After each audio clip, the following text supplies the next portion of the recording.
Marriage is between a man and a woman, and states must respect that. Nobody's violated that law. There's been no challenge to that law. Why do we need a constitutional amendment? Marriage is between a man and a woman. What's the game going on here? Much later.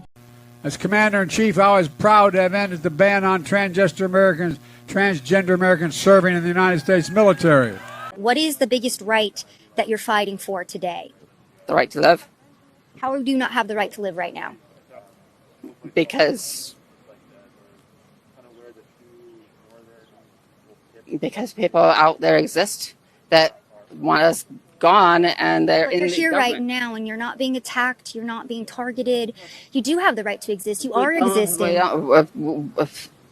Boy, oh boy, oh boy, oh boy, oh boy. We got to talk about the Biden administration that is really taking things up to another level when it comes to the agenda that the left claims is not really an agenda, okay?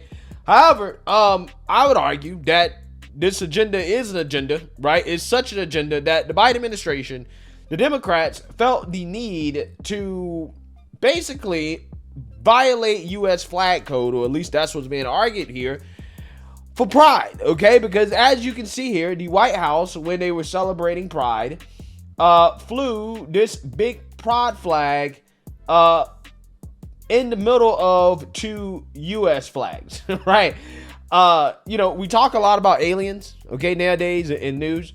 If aliens landed on the lawn of the White House, if they saw this, they would think that this was the United States of Pride, right? Not the United States of America. So Sleepy Joe is currently being accused of violating flag code, okay? Apparently, this is something that you're not supposed to do, okay? And I'm going to read about that, and then we're going to talk about Joe Biden and some of the things he said, the speech that he gave during the White House's Pride celebration, okay? But before I get into it, I want to address a couple things. One, I know there are going to be some people in the comment section that are going to say, but your flag has 48 stars. Well, there's nothing in the flag code, okay, that prevents people from flying former official flags, okay? The 48-star U.S. flag was an official flag of the United States. It's the flag that U.S. soldiers fought under during World War II. And I got it because it was kind of an allusion back to the former glory days of this country before we went woke, okay? Before society went straight off a cliff, okay? But a lot of people have mentioned it, okay, and has said, hey, I need to get 50-star flag. So I'm gonna get a 50-star flag, okay? But yeah, I am gonna replace it at some point, but it's really no different than flying the Betsy Ross flag, which I think nobody really has much of an issue with. So I'm just addressing that because a lot of people have said that in my comment section about this flag. Second of all, if you like my channel, you want to support my channel, you can check out my new merch. Like, for example, my blacked out edition of my signature racist mugs, which is a daily reminder of the 2023 definition of racist according to the left and Democrats, which is anybody who disagrees with them. So without further ado, let's actually read about how Joe Biden allegedly violated U.S. flag code here, right? He's purposely trying to be disrespectful to the flag. So let's get into it. President Joe Biden's administration is receiving backlash online over its Pride Month display at the White House on Sunday, as many Twitter users are saying it violates the U.S. flag code. Biden celebrated the LGBTQ community in a post Saturday, revealing a set of flags hanging from the White House that face the South Lawn. The display includes a rainbow-colored pride flag flanked by two American flags. Twitter users argued that the display violates a section of the U.S. flag code that mandates the American flag be in the center of any display featuring multiple national flags or pennants. Quote, to advance revolutionary transgender agenda targeting children, Biden violates basic tenet of U.S. flag code and disrespect every American service member buried under its colors, wrote Judicial Watch President Tom Fenton. Fenton went on to cite U.S. flag code 7, which reads, quote, "The flag of the United States of America should be at the center and at the highest point of the group where a number of flags of states or localities or pennants of societies are grouped and displayed from staff." So yeah, we should put America first, right? I mean, that's basically what they're saying. Like, look, we need to put America at the center of a display with the U.S. flag, okay? We can't be putting other countries or other flags ahead of the United States flag, okay? I mean, we've seen how disrespectful the Democrats have been towards the American flag. I mean, look what they were doing during Joe Biden's State of the Unions. They were flying the Ukrainian flag, right? I saw more Ukrainian flags than I saw American flags, right? And now they're flying a pride flag more prominently than the American flag at the White House. Again, this is the country that we're living in.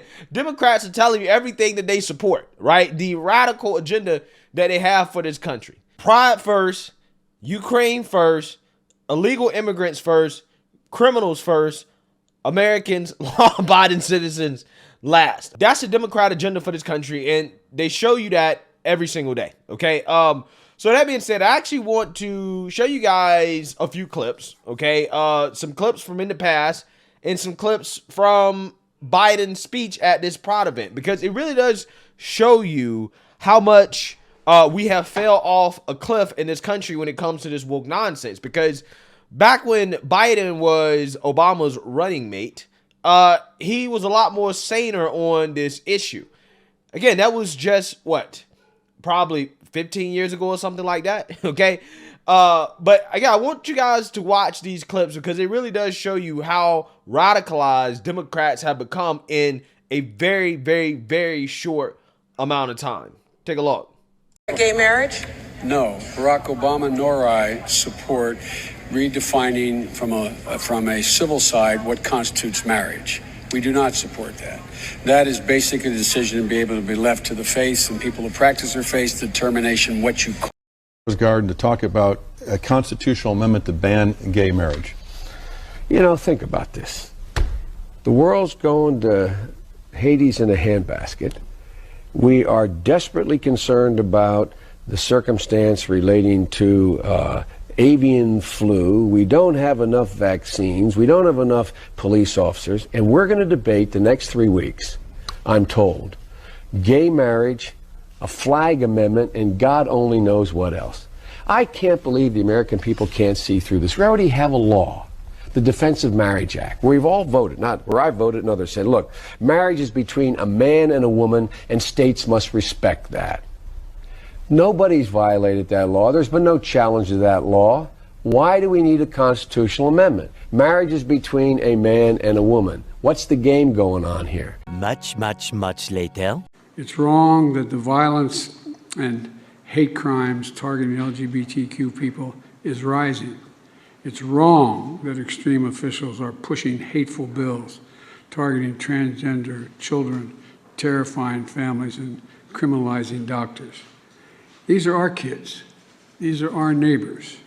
It's cruel and it's callous. Not somebody else's kids, they're all our kids. They're the kids, and our children are the kite strings that hold our national ambitions aloft. It matters a great deal how we treat everyone in this country.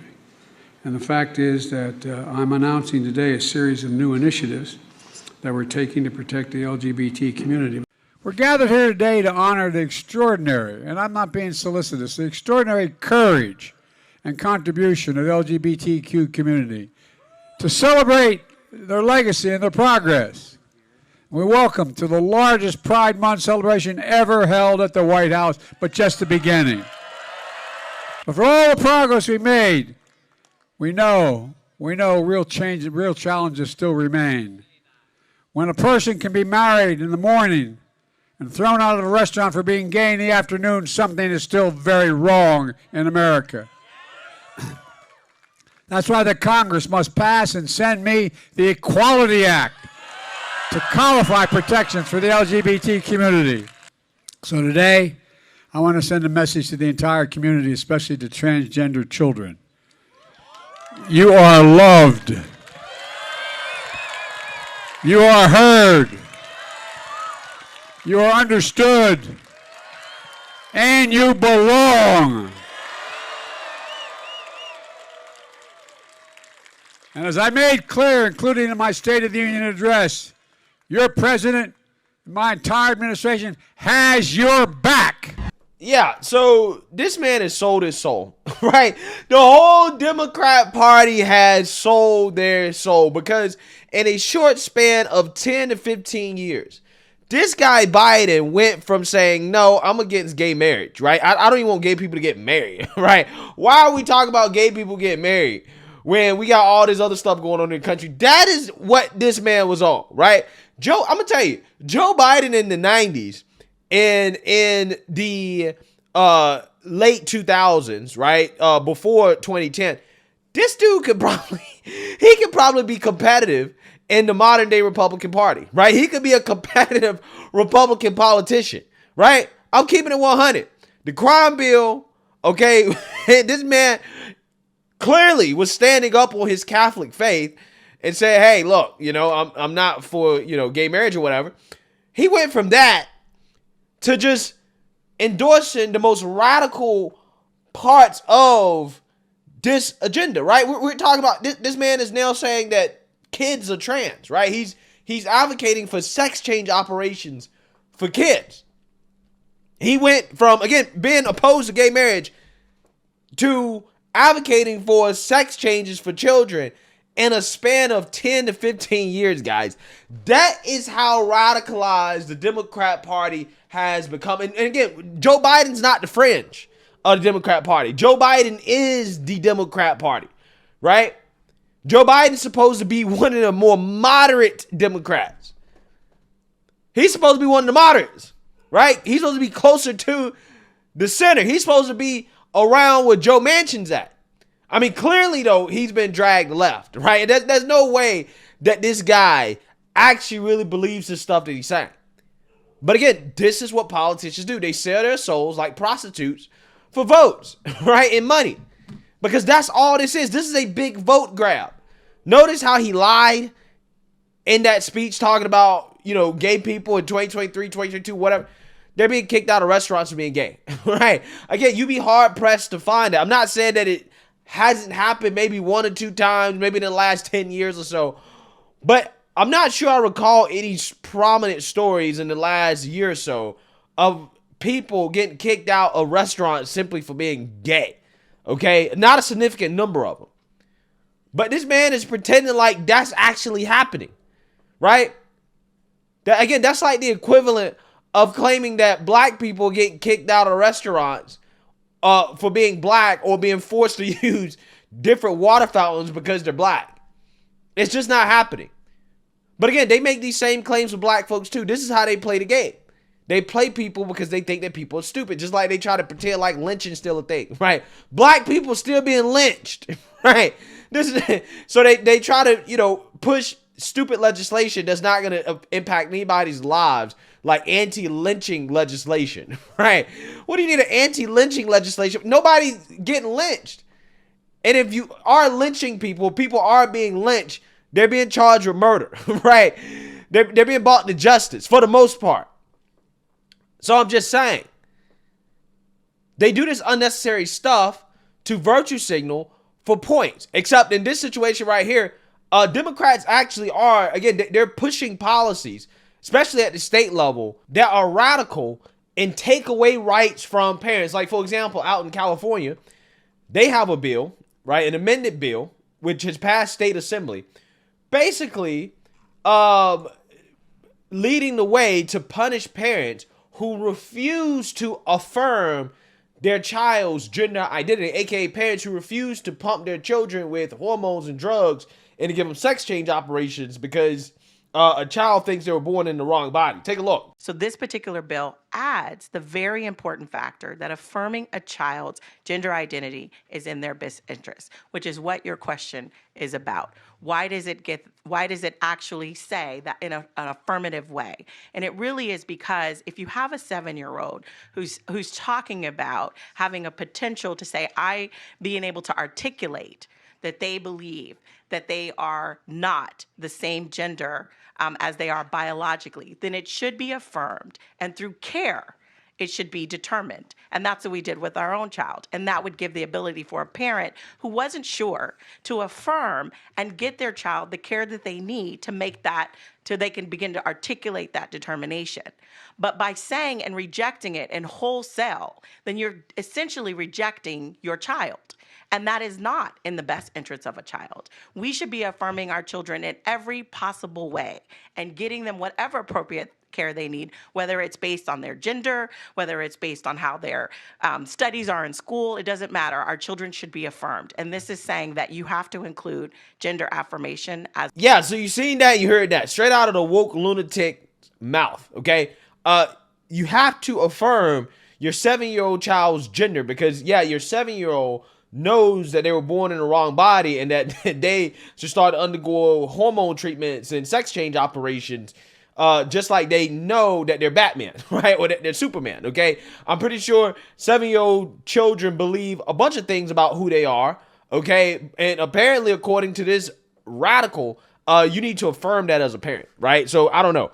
Maybe, just maybe, you should start, I don't know, teaching your kid to fight crime or something too, right? Because they believe they're Batman.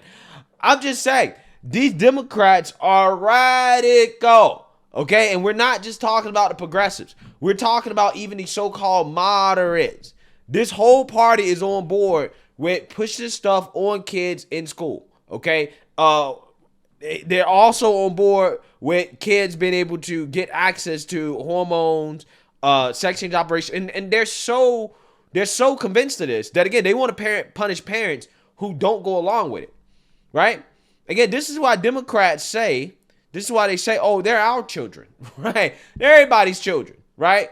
We can teach them, okay? They belong to us, right? And it's not your child, it's our child. They belong to everybody, okay? As if your child is in an open relationship, right? You know how I say that men and women, right, husband and wives that have open relationships, the wife doesn't actually belong to the husband. The wife belongs to everybody, right? It's the same thing. Democrats believe that about your kid, right? Your kid is in an open relationship with the Democrat Party. This is what they believe, okay? And the radical agenda that they're trying to push on these children. It's a shame, man. It's crazy. I don't understand how anybody can vote for this. But hey, let me know what you guys think. Make sure you like, comment, and subscribe. Most importantly, share a Black conservative perspective. Peace.